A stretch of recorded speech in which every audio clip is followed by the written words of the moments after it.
Today's class, which the topic is, I'm going to mute all of you. The topic is spoken word recognition. Okay, so before we get started, I want you guys to think, to guess, okay, your most educated guess. How do you think our brain processes spoken language? Do we do it by phonemes, by words, by a couple words, clauses, sentences? What does our brain do? What do you think? To my mind, it works more like gears in a motor of a car, let's say. So I think it does all of it depending on the situation. Mm-hmm. So you think about your native language, guys, when you're speaking in Spanish. Do you think you process every single sound? Does your brain process every phoneme? No. So how is it working? I think it does it like by chunks, like chunks of information. Sometimes you don't even get like the full information, and you can already know what's going on. Right? You can anticipate something that someone's going to say. Like if I say to you right now, okay, everybody, please take out a pen and a piece of Paper. Paper, right? You don't even need to hear the word. You can already imagine what's coming.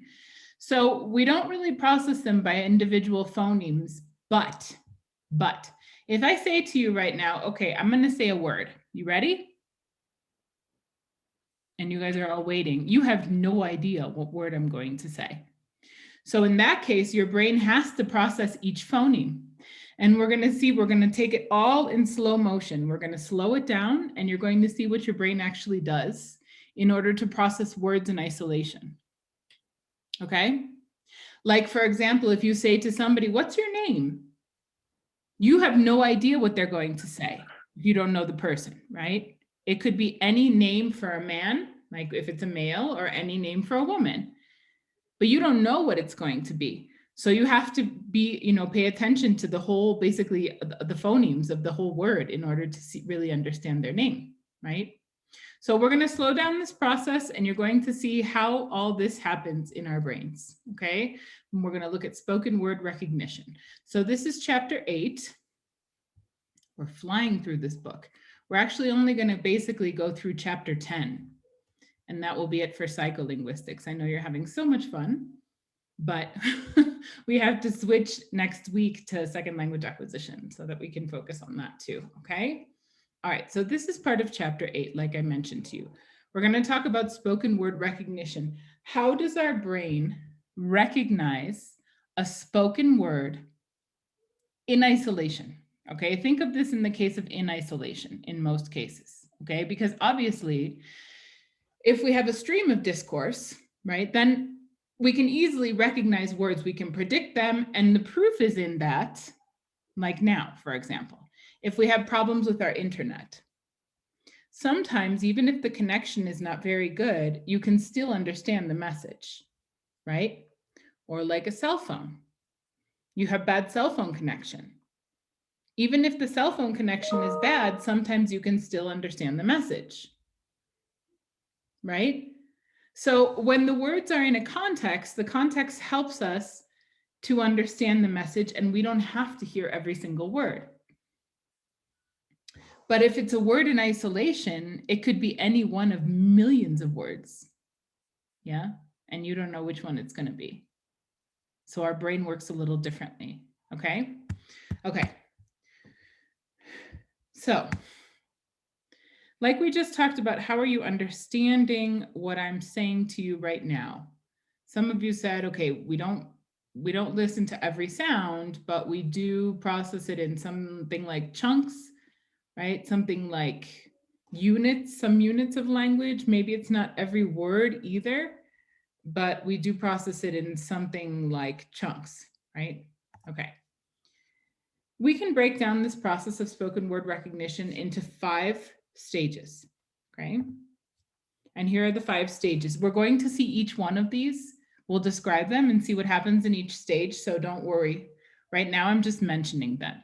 So we have the pre-lexical analysis, right? Contact, activation, access, and recognition.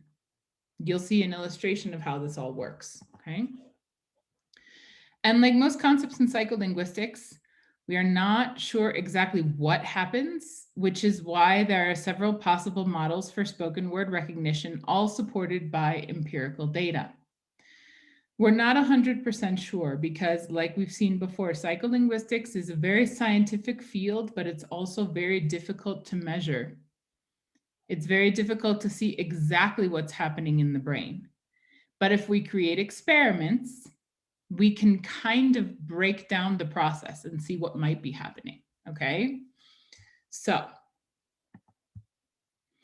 first, we can talk about pre-lexical analysis, right? Pre-lexical analysis. Okay, in this case, speech input is analyzed into phonemes, right? Into phonemes, the smallest unit of a word that in changing it can result in a different word. We all know what phonemes are, right? They're individual sounds. So an example of a phoneme in English could be the TH sound, right? That sound, or P, or A, U, O, A. Those are all phonemes, right? Okay. So why isn't it analyzed as words? Remember how we talked about yesterday segmentation? And I gave you guys the example, what do you think? And this is how, on the screen, as you see it on the screen, this is how we usually pronounce it. What do you think? Like this. But this is not, there are 4 words in here, like you guys mentioned to me yesterday. It's not one word, but it sounds like one word.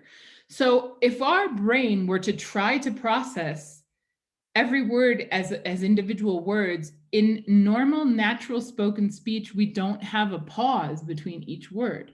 So that becomes very complex for our brain if it can't separate where the word boundaries are, right? So we're not analyzing word, word, word, word, word, because we can understand this when it sounds like one word, okay?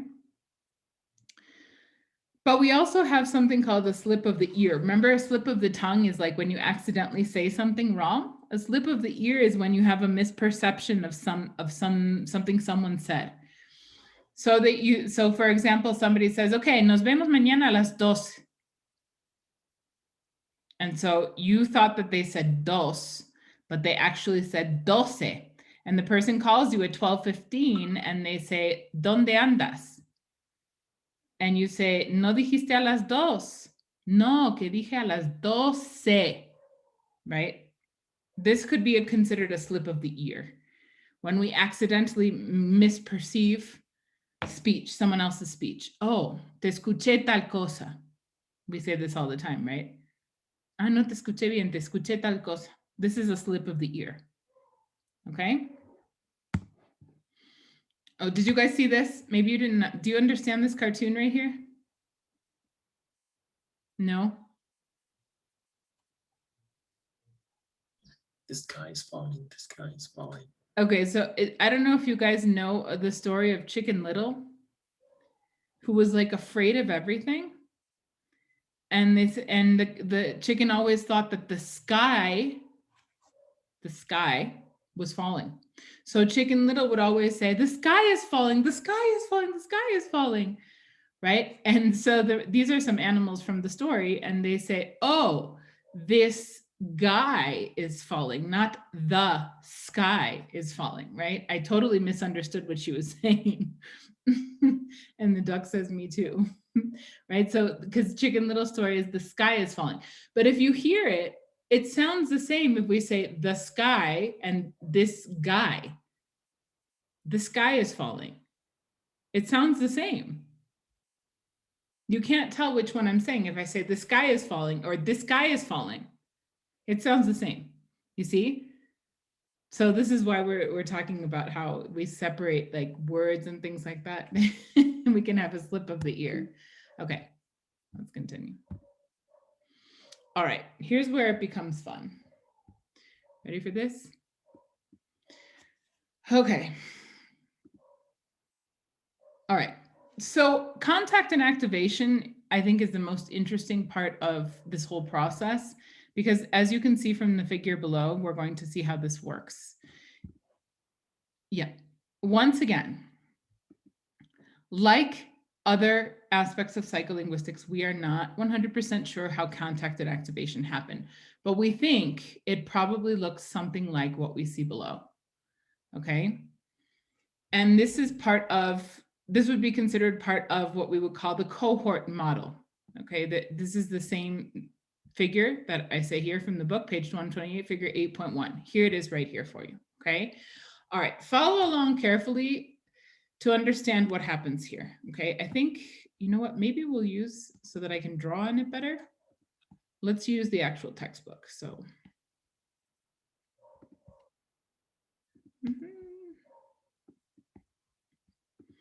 Okay, let's take a look at this in the textbook. That'll make more sense.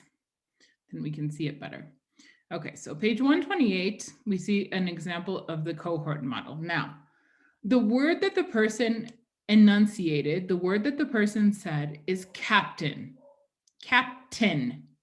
Okay, you see that? Make this pretty big. Okay.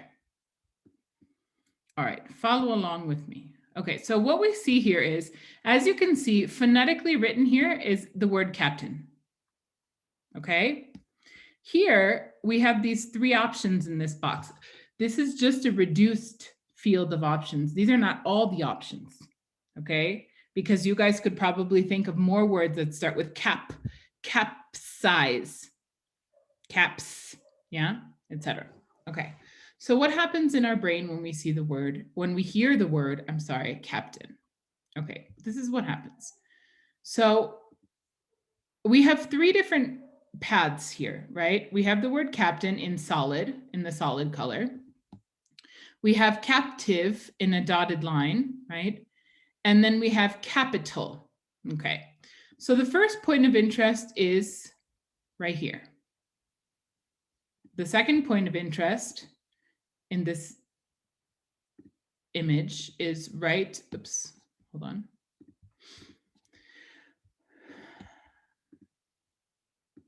Here, somewhere around here. Sorry, that's not how I wanted to do it. Yeah, right here.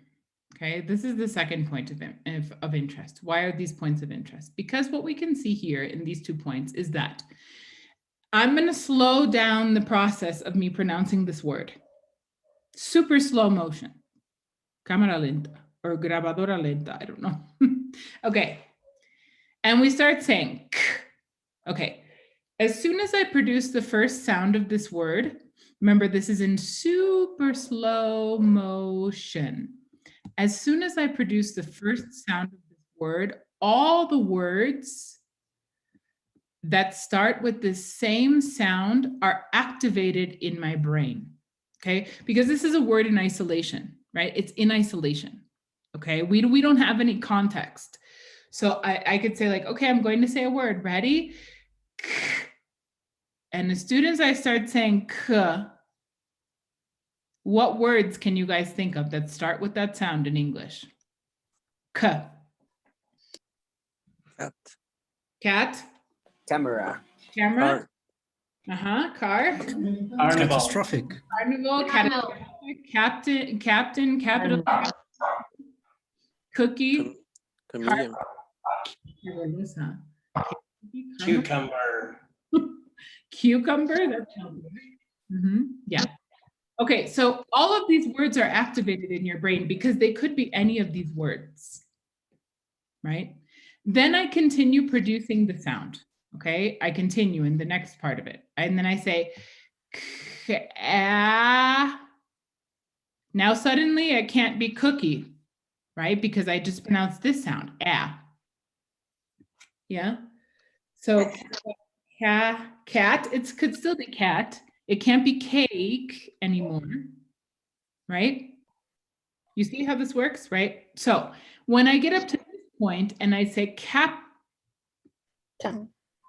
here, yeah, what happens?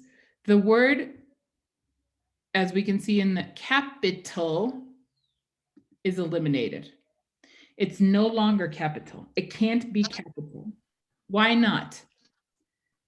We'll put capital in pink, okay? It can't be capital, so the possibility of the word being capital falls off, okay? Why? Because this sound I, that sound makes us pronounce the P sound differently, okay? That sound I makes us pronounce the P sound differently. Because if you guys know anything about, if you know anything about phonetics and phonology in English, what happens when a P is, oh my God, is followed by a consonant, and what happens when a P is followed by a vowel? What happens when a P is followed by a consonant in English? How is the pronunciation of that P? Anybody know? Nobody studied English phonology and phonetics? Wait till you get to Millie's class.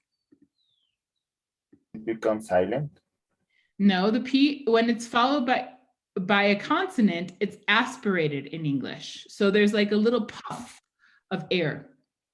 Yeah. But when it's followed by a vowel, it's not aspirated, right? So the pronunciation of this P sound is different for capital than it is for captive and captain. You see?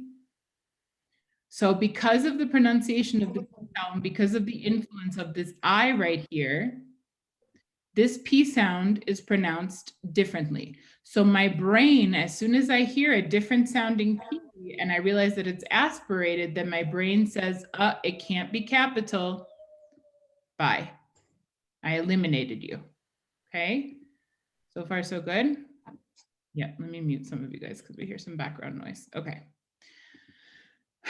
Okay. Now, as I continue to produce the word, I say capt. Okay, it can still be captain or captive. Yeah. The way that this is phonetically transcribed, look at this. We have no vowel sound between the T and the N. We have nothing here. There's nothing, no vowel sound. They just say captain, captain. Yeah. But captive, we do hear that I sound. Okay, so once we don't hear the I sound where we're supposed to hear the I sound, then our brain says, nope, it can't be captive. Nope. So after I don't hear the I sound, which should be right around here, my brain says, nope, it's not captive. That's not an option anymore. Until we're left with the only option that it could be, which is this one, captain. And as we continue to produce the sound, we hear captain. And I got it. I figured it out. Okay. Any questions on how this works? Oh, this is super fast. Very fast. Very, very, I mean, you can't even measure it. That's the thing. Okay. So that having been said, let's go back to the PowerPoint presentation. Yeah, here we have the same image, right? So we just figured that out, how this works. Now, okay, with all of the stuff that we just saw, right? With how our brain starts eliminating,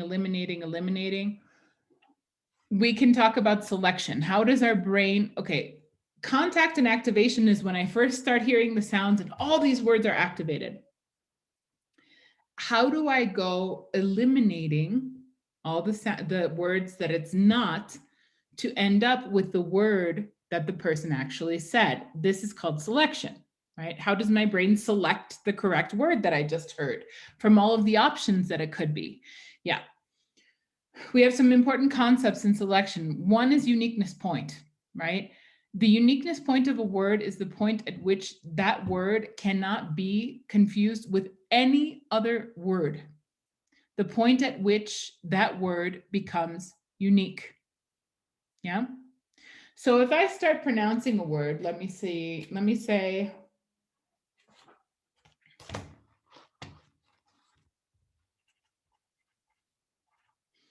I start saying like this, okay? Make. Anyone know what word I'm going to say? Makeup. Could be. Making. Making. Makeup. Make, Maker. maker, make,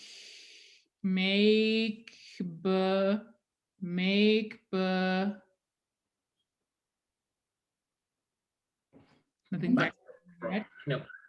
It's not makeup anymore, right? Because I said make Uh-oh.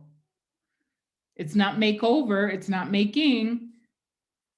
Make believe. Believe. Uh-huh. Make believe. Make believe, right? Pretend, imaginary. Yeah. Okay. So at what point is your brain able to recognize that word? At what point can that word not be confused with any other word? That's called the uniqueness point. Okay. So sometimes the uniqueness point is the entire word. Okay. If I start saying, for example, Construction. Construction. it could be construction, but it also can be Factory. constructor. Yeah. So in order for you guys to be able to get it to the constructor part, you need to hear construct, but that's not enough because the construct is a word, right? And then say constructor. You need the whole word in order to be able to recognize it as being that word. However, there are other words that you don't need the whole word. For example, if I start saying water, what could it be? Water. Watermelon. Could be watermelon, water heater, waterfall, good. Wherever. Waterproof. Waterproof, good. So, but what if I start saying Watermelon. Watermelon. It has to be watermelon. I can't think of another word that starts like yeah. So in that case, we don't need to hear the whole word in order to recognize it as being the word it is. You see? Okay, that's the uniqueness point. The recognition point in the case of isolation, words in isolation, coincides with the uniqueness point. Well, that makes sense. As soon as you recognize the word as being unique, as being only that word, that is the same moment in which you recognize that word.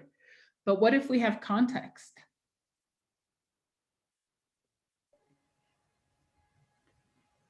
All right, let me start saying a word, quoi. Do you guys know that word, quoi? What word could it be? Quarter. Order? Quality. Quarantine. Quarantine, it's on our mind. Quantity. Quantity, quake, Quarantine. quiet, a lot of words, right? Basically any words that start with QU. Now, what happens when I say to you, does anyone have any Water. in the context of our class? Question. Well, does anyone? Question. Yeah, question.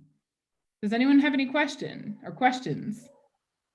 Yeah, suddenly, because of the context you're given, you're able to predict what word that's going to be quicker. So when a word is in a context, the recognition point can become before the uniqueness point. When I just said the qua sound, you guys gave me a lot of possible words. But when I put it in a context and I said, does anyone have any qua? You were already able to recognize what word it was. Okay, it makes sense, right? It makes sense. Yeah. All right, so I'm gonna break you guys up into groups right now, and we're going to do a quick class exercise. What I want you guys to do is figure out what is the uniqueness point of each of the following words. And we're gonna do this in Spanish because we're still working with psycholinguistics, okay? So we're gonna do this activity in Spanish. Your vocabulary is bigger in Spanish too, so I think you can be more accurate with this exercise. Okay, ready? Everybody ready for the words? So go ahead and take a screenshot of them or something, a photo or write them down. There's only 5. Okay, here are the words: camión, frutilla, excavar, casarse, and desafortunadamente. What is the uniqueness point? In other words, at what point is that word only that word and couldn't be any other word? Okay. In Spanish, you have to pay attention to not the written accents so much, but the sounds of the stress of the word. Okay, I'm going to give you that clue. Pay attention to the stress also. Janine, all words have a uniqueness point? All words have a uniqueness point, but the uniqueness point could be the entire word. Okay. You might need to hear the whole word to recognize it. By the way, we're not going to count plurals. So for example, you say frutilla. Yeah, well, it could be frutillas. No, we're not going to count plurals. Okay, plurals do not count in this exercise. Yeah, just think of derivational morphemes, other words that are related to that. Okay, got it? Okay, so I'm going to split you guys up into groups randomly. I'll give you about 10 minutes to discuss this, and then we'll come back as a class and we'll see what you guys came up with, okay? All right. Let me allow you to share your screen first, because otherwise this is going to be a problem. Yeah, work on them together, guys. Don't divide them and you do number one, I do number two. Like, talk about them, talk about the answers. That's what I want you guys to do, okay? Okay. All right, guys, go ahead. I'll be by to visit you.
Igual tienes el acento. Es, Excavado. Ya no tienes acento en la va. Excavar. Por eso, pues hasta la R. Porque si te digo excavar, sí puedes decir excavadora. Excavar. No, pero si yo te digo excavar. No, a ¿Y ver, por qué dices excavar? Bueno, es que excavar no tiene un acento, o sea, no es como que camión, es ¿qué excavar. clase de español es este? Y eso? excavar. No, espera. Es que si yo te digo excavar. No, escúchame. El No, creo acento. que sí es verdad, creo que sí es verdad. Excavar. Es como que tienen todos el mismo estrés. Pero cuando Excavar. pones excavado, creo. Excavador. Guys, Excavadora. No tiene sentido. can I give you a tip? Yes. It's not a whole syllable, right? It should be an individual sound. At what sound are you able to recognize this word as being this word? Okay, so at what sound, not the whole syllable. Cool? Okay. We are discussing about excavar. We don't- I hear you, yes. Jefferson está inventando ese idioma. Excavar. Me cruzan los idiomas. Ex- A ver, ¿hasta dónde dices tú entonces? O sea, que en la R. Excavar Excavar. o excavar. Y ya no puede ser excavadora. Ah, ya. ¿O crees que antes? Excavar. No, sí está bien. Casarme. Casar. Ya cuando esté sonando la S, casar. Casado. Casado. Ajá. Casado. Casado. Claro. Casarme. Perdón, Casarme. hablaba de la segunda S, perdón. Sí. Casarme. Entonces eso está. Ujú. Ajá. Casarme. Entonces creo que es casarme. Casarse. En la S sería. Casarse. Ajá. Casarte. Casarme. Casarse.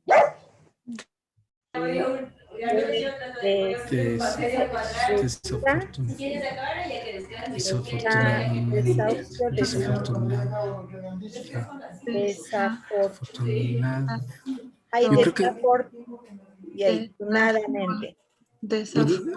hasta la A después de la desafortunada. Desafortunado, desafortunada. Hasta esa desafortunada. Sí, yo también digo hasta casarse. Desafortunadamente. La última sí nos va a ayudar, Janina. Justo vino para la quinta. Desafortunada. Just on time, Janina. Desafortunadamente,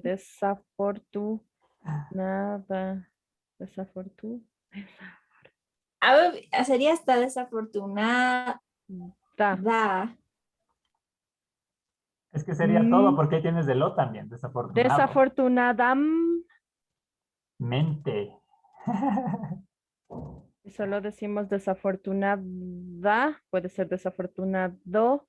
Desafortunada. De le tienes que mandarle hasta la M. Desafortunada. Ya sabes que ya va mente. Claro. Escalera, no,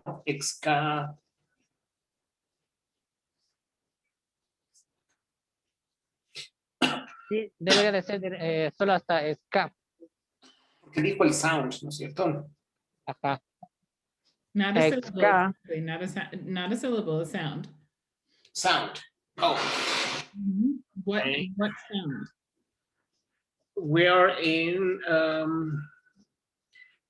oh, by the way, the first one, camión, is it's the whole word, right? It's gotta be the whole word, because you can have more words after camión. You can build larger words.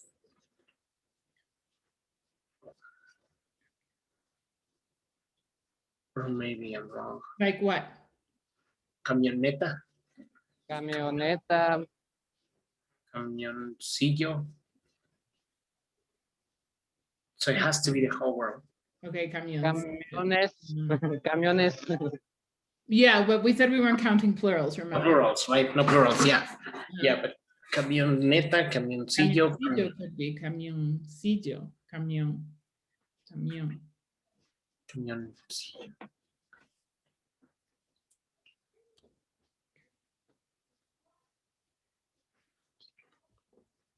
Yeah, let's see what your classmates say in a couple minutes, okay? Okay, good. Thanks. Teacher. Casarse. Casarme. Casarte. Casarnos.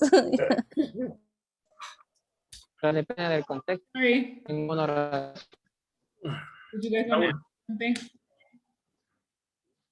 Raúl, yeah. I heard someone say teacher. Yeah. What? Yeah, Raúl was going to say something. He was going to ask. Yes. I was saying to put the word in context in a sentence in order to ensure that the next word, the word, have to be completed. Right, but that's the point. We're looking at words in isolation right now. We're not looking at words in a context. But if these words were in a context, then obviously you can recognize them much quicker, right? So like, for example, frutilla, you can, if like somebody says, okay, ¿cuál es tu fruta favorita? Ah, la frutí. I mean, you can recognize that pretty fast. Or ¿qué mermelada te gusta? De frut. It could be frutimora though. Okay, that's good. So, but it is, as you said, it's about the sound. So it can be camioncillo, but no camioneta.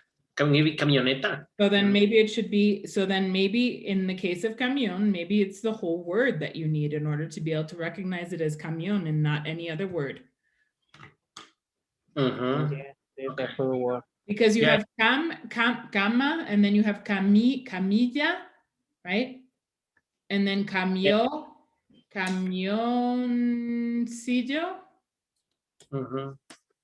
We'll see what your classmates say. Okay. Okay, good. Thank you. Yeah. All right.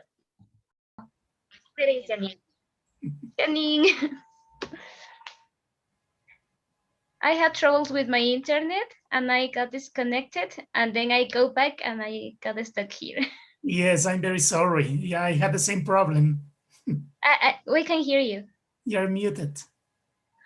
Sorry, with Marcelo, yes, you got stuck. Yeah, I'm sorry. Yeah. You guys could have worked together. That would have been a good Yeah, that's what we were doing. we were doing. Okay. Yeah, I was visiting the other rooms. That's why I couldn't help you guys, but okay, no problem. So thank you. I'm going to bring them back anyway. So I'm going to close the breakout rooms right now so you can stay here. Okay, thank you. Let's see how they did. Okay, so let's continue with the next. So it was excavar. Excavar with S. It's S-C. Excavar. Excavar. I saw with S. Are you sure? Wait, I took the picture or I copied it wrong.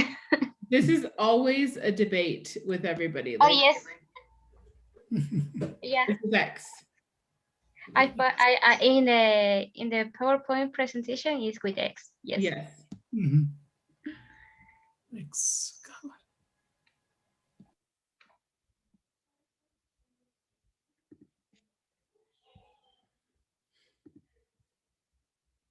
Let's wait for everybody to come back.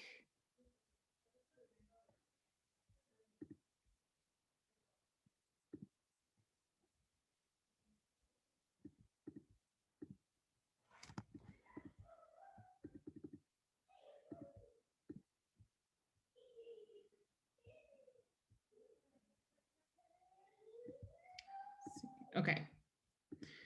All right, let's take a look.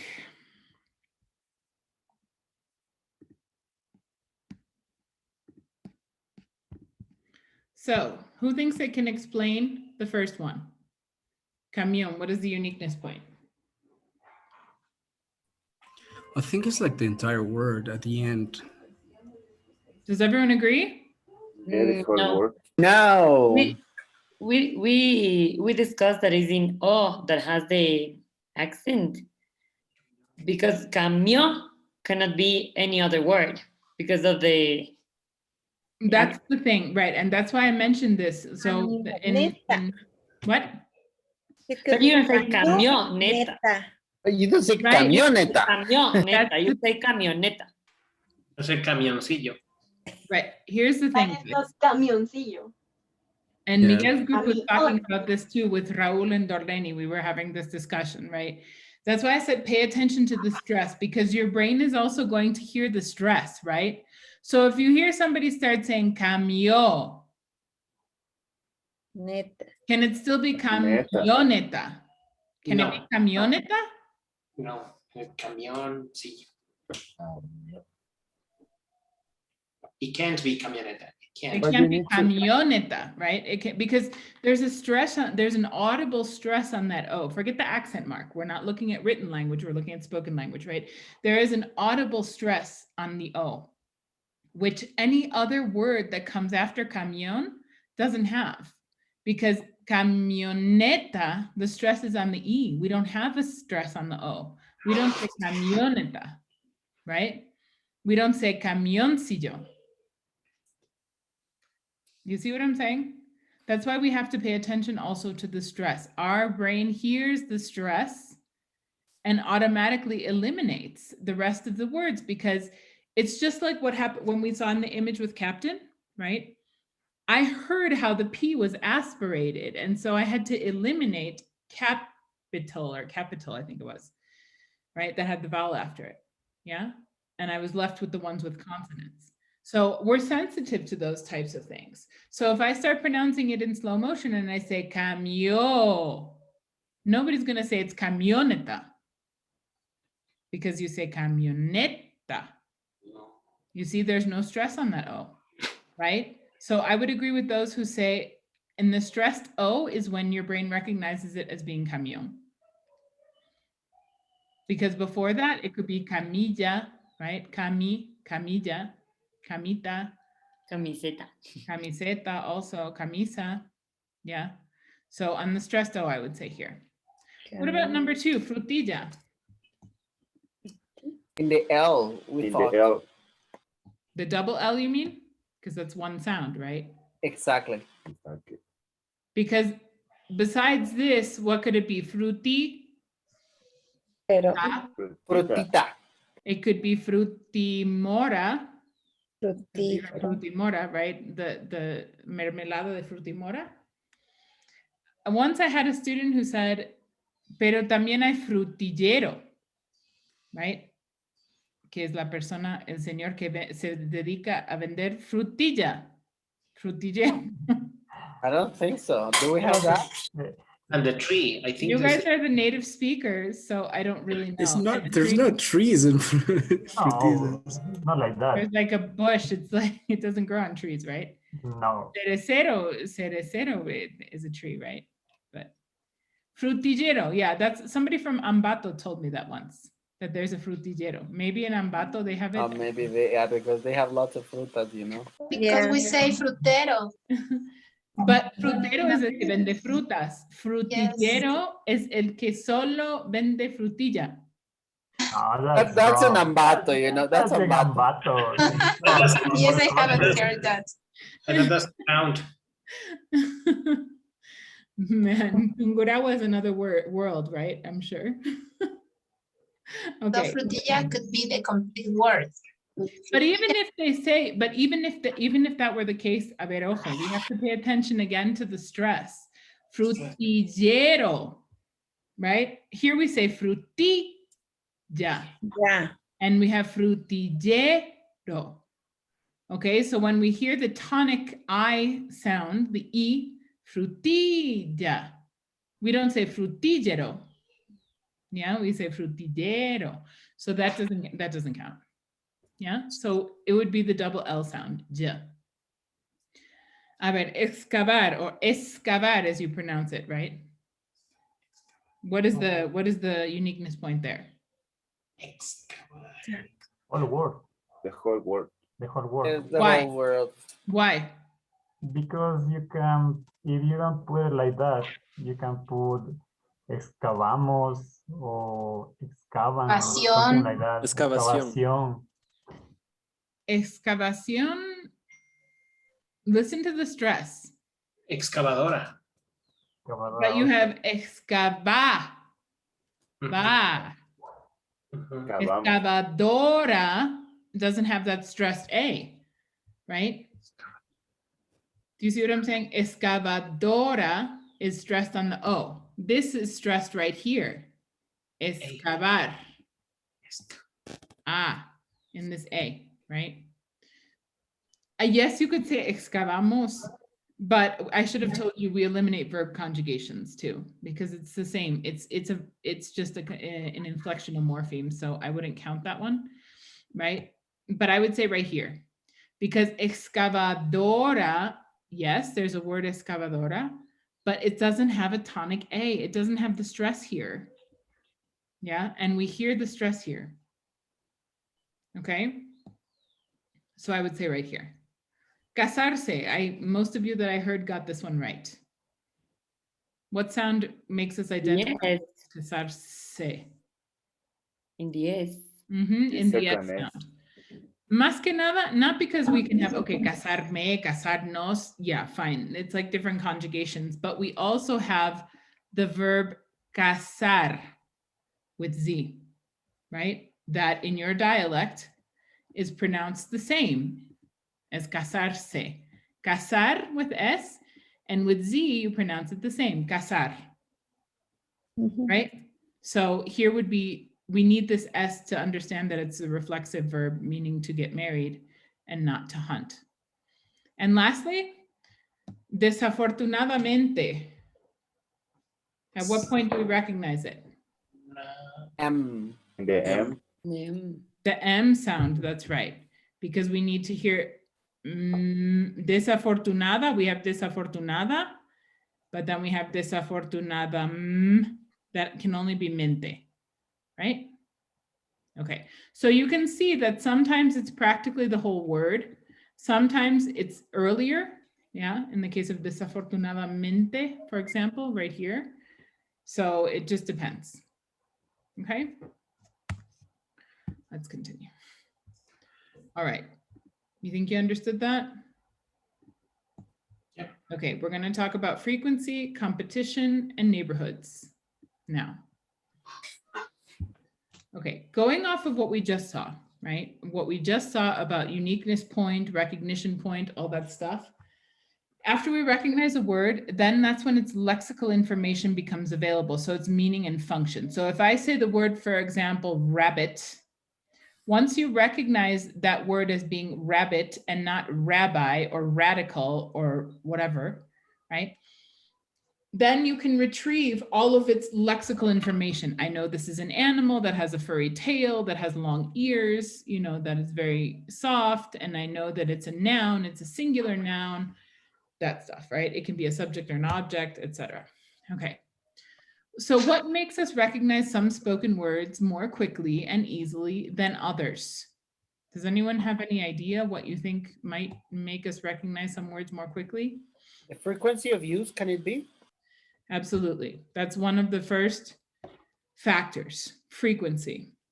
The more frequent the word is in our everyday language use, the more quickly we are able to recognize it.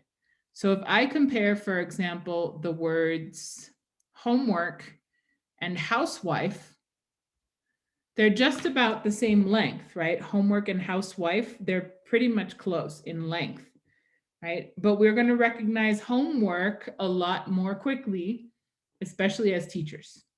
We hear this word all the time, right? Homework we can recognize really fast. Housewife is a word that we know, but maybe we don't hear it every day. Although I've been complaining a lot lately about having to be a housewife. I don't like working from home because I have to cook and clean and wash clothes and do all that stuff at the same time that I'm trying to teach.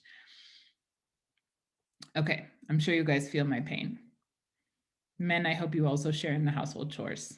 Sure. Yes. Good for you. Okay. All right, recency. The words we have heard recently are recognized more quickly than the words we have not heard recently. So for example, if I say the word phoneme, you guys are going to recognize that word more quickly right now than if I say the word, for example, eclipse. Because you haven't heard the word eclipse for a while, right? So the words that you've heard more recently are going to be recognized more quickly, yeah? Competition. I'm gonna put competition and neighborhoods together, okay? These are two concepts that go hand in hand, okay? They're completely related. So remember how we looked at the original like chart with the word captain, right? And when I first start pronouncing the word, let's say I just take the sounds of k, ap, cap, right? We know it could be a lot of things: captive, captivity, caps, capital, captain, etc. Right? Okay. those are called competition. Those words come into competition, right? Because my brain is trying to identify what word is the person telling me. And if I have a lot of possibilities, then I have a high competition. I have a lot of competition, right? So the more words that have a similar start to them, the greater the competition. The greater the competition, the longer it takes to recognize a word. Obviously, because you have to eliminate a lot of words that it is not. Yes, James. Maybe the root words. What about the root words? They have the similar start or not? Yes. Uh-huh. Okay, so competition is really, sorry, root words are related to competition? Not necessarily, because maybe the root word doesn't start the word, maybe you have a prefix before it. So like the prefix inter. We can say interlingual, interstate, intercollegiate, international, intermediate, yeah, right? So that's not necessarily the root word. We're talking about the initial cohort of sounds. The beginning sounds of a word determines their competition, right? So let's do this in Spanish for a moment. I want you guys to write in the chat. I'm going to give you a start to a word, okay? And I want you guys to please write in the chat, what is the continuation, okay? Like what could the word be? Think of all the words that come to your mind. Everybody ready? Okay, the start of the word is es, es, es. ¿Qué puede ser? Es. Go ahead and write in the chat. You can write more than one word. Keep going if you think of more. Some of you are trying to impress us with your vocabulary. Espalda, estrella, estrés, estómago, escuela, esperar, esperanto, estrellato, esquina, Okay.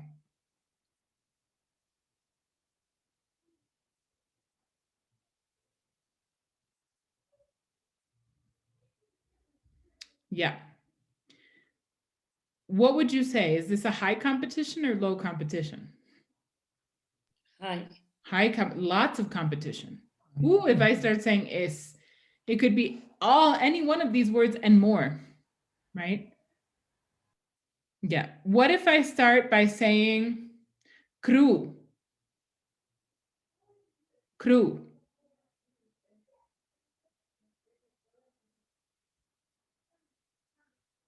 Look, you guys are repeating all pretty much the same words. Cruel, crucero, cruz, cruel, crucial, crudo.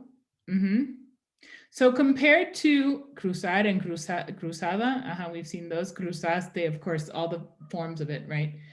Compared to es, what would you say about cru? Does it have high competition like es? No. Not so much. It has less, much less, right? So what does this mean in terms of neighborhoods then? We can think of this, for example, then like a neighborhood. Those words that have high competition have very dense neighborhoods. If you guys have been to some neighborhoods in the south of Quito, they're so dense. There are a lot of people living in a small geographical space, right? Maybe you guys know some neighborhoods like that. What neighborhoods are very crowded with people? Maybe in conjuntos, in residencias. Yeah, of course, conjuntos, but I mean neighborhoods. Like, for example, if we say La Foch or like maybe whatever. Comité. Right. Where a comité, for example, that's a really crowded neighborhood. Carapungo. Guamani. Yeah. Okay. So you get what I'm saying? When you have a crowded neighborhood, it's because you have a lot of people living there. It's the same with the words. If you have a word that starts with the sound es, right? You have a lot of competition, which means you have very dense neighborhoods, lots and lots of words living there, right? But if you have a word that starts like cru, for example, maybe you don't have so much competition. Yeah. You have less competition and the neighborhoods are less dense. In other words, we say the neighborhoods are sparse. That's a word we could use. It's the opposite of dense, sparse. Yeah, like where I live, for example, it's not very dense. Pusuki has people, like there's people, but it's not like we're all in one space. You know, it's like we're spread out a little bit more, I think. Yeah, that's called a sparse neighborhood. Okay, so that's the difference. So the greater the competition, the more dense the neighborhoods, the lower the competition, the less competition, the more sparse the neighborhoods. Okay.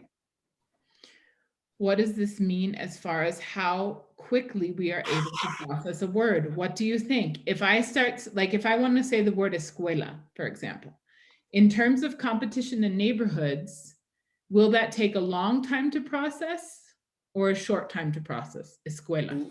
Long.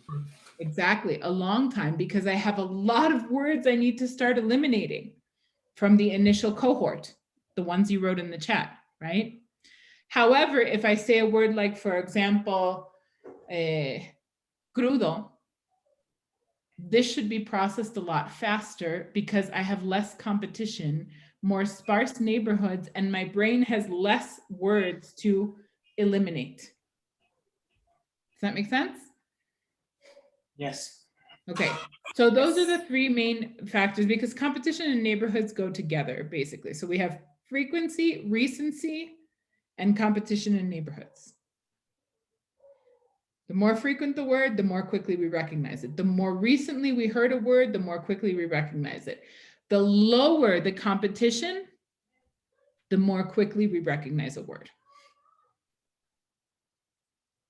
Cool? Okay.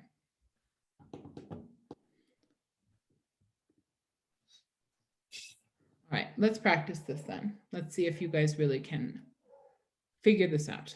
Okay, I'm going to split you into breakout rooms again, and I'll let you work on this together until 6:20. At 6:20, you guys can take your break until 6:40, and then when you come back, we'll look at this, what you guys came up with, okay? So we can manage this a little bit more independently. Yeah. Okay, so here's what I want you guys to look at. You have two exercises from the end of chapter 8, right? This is in the PDF, so you can look in the PDF. You don't need to take a screenshot, but you can. All right, so as you can see, it says 8.1, based on the first two sounds of the words monkey and swing, what words are in the word initial cohort of each? So the first two sounds of the word monkey are m, m. Think of all the words you can, put your brains together, and think of all the words you can that start with the sounds m in English. Okay? The same for swing. Think of all the words you can that start with the first two sounds, which is s, w, sw, sw. Okay?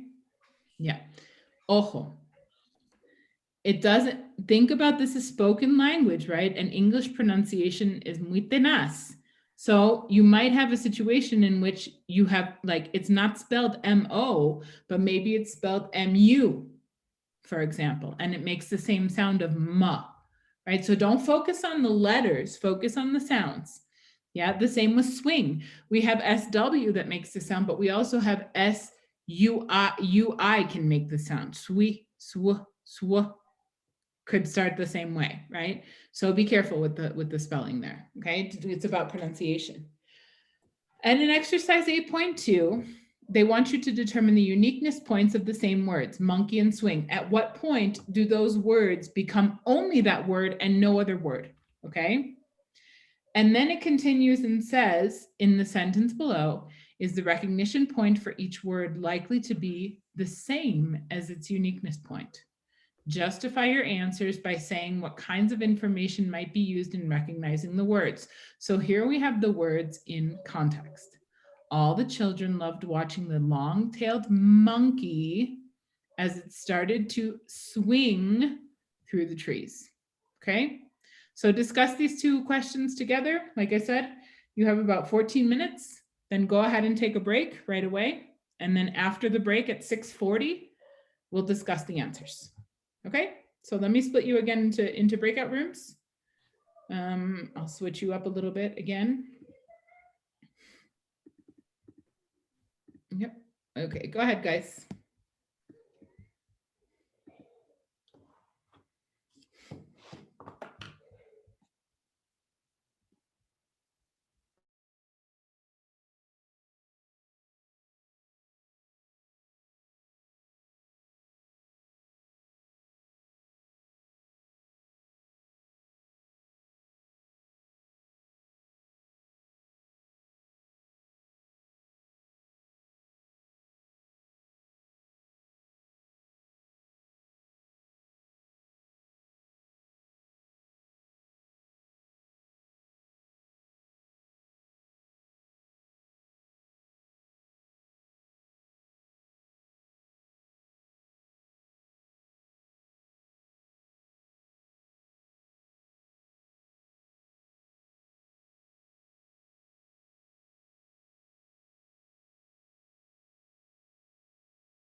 qué otro tipo de información quieren que le pongamos?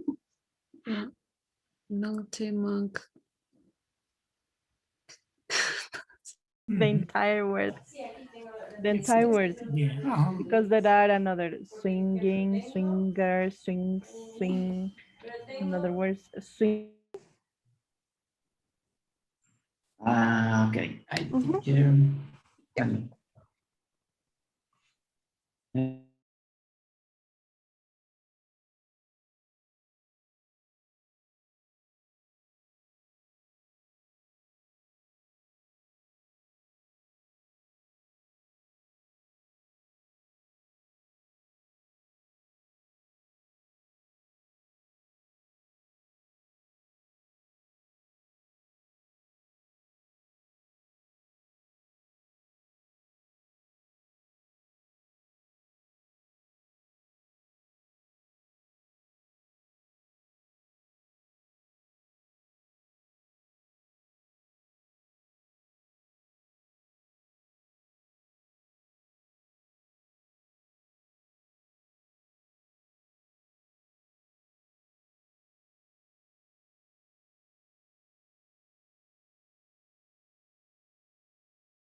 Okay, let's see what everybody has.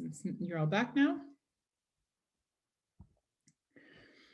Okay, out of curiosity, how many words did you come up that started out with the same sounds as monkey? How many words in your list, in your groups? A lot of more than swim. More than swing? Yes. Okay, okay, good, good. Anyone else? How many, more or less? We have like 15. We have 10. 10, okay. And for swing, how many did you get? More than with them. More than with monkey? We have 8. We Okay. thought so. Okay. I would expect the opposite actually, but that's okay. Let's see. Okay, let me share something with you. So if we put these in a database, because there's a psycholinguistic database that you can enter these sounds into, and it will automatically give you all of the words that start with the same sound, right? So if we do that, what we get is this. Ready to be amazed? So you can see here the MRC psycholinguistic database, which can be searched online at this link, gives 285 words for the beginning sequence ma. And you could see them right here. You see how some of them start with MO, like Monday, right? But then some of them start with MU, like muffle, muffin, mulberry, mullock, mulls. I don't know what all of these words mean, honestly. I don't have all of them in my lexicon. But this is how many it comes up with. But if we remove all of the items that are morphologically related, then we end up with less words, obviously. And then for swing, here are the words that we come up with. Soigner, soiree, these are stolen from French, right? Suave, suede, sweet, swab, swabber, et cetera, et cetera. Okay, notice that they also have different spellings, yeah? Not just SW. Okay, so what is the uniqueness point of the word monkey?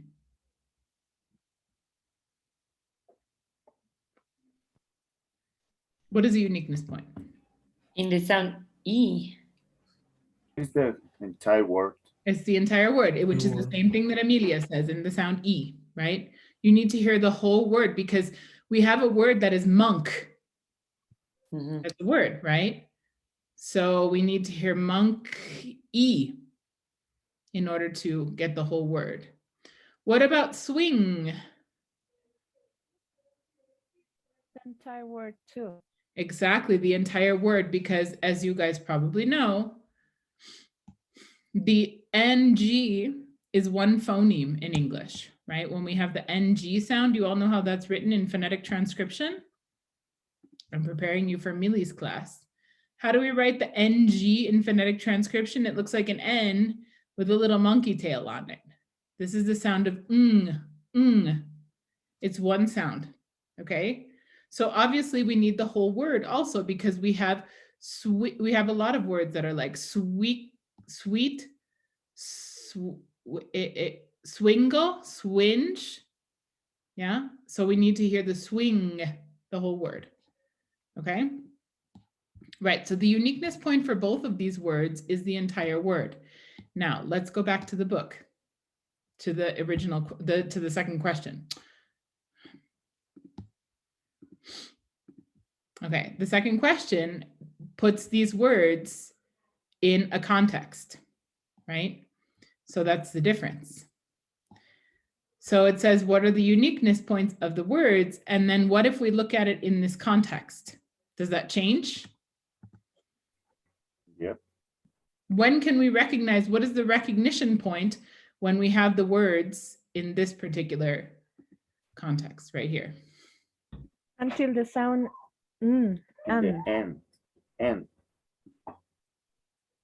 Probably right at the beginning of the M, right? Because we have all the children loved watching the long-tailed. So automatically our brain says, okay, Some animal that has a long tail. M. What about the mongoose? Does a mongoose have a long tail? Yeah, we saw it. We searched it. You looked for it? Okay, so maybe it's, if that's in your vocabulary, mongoose, yes. But mongoose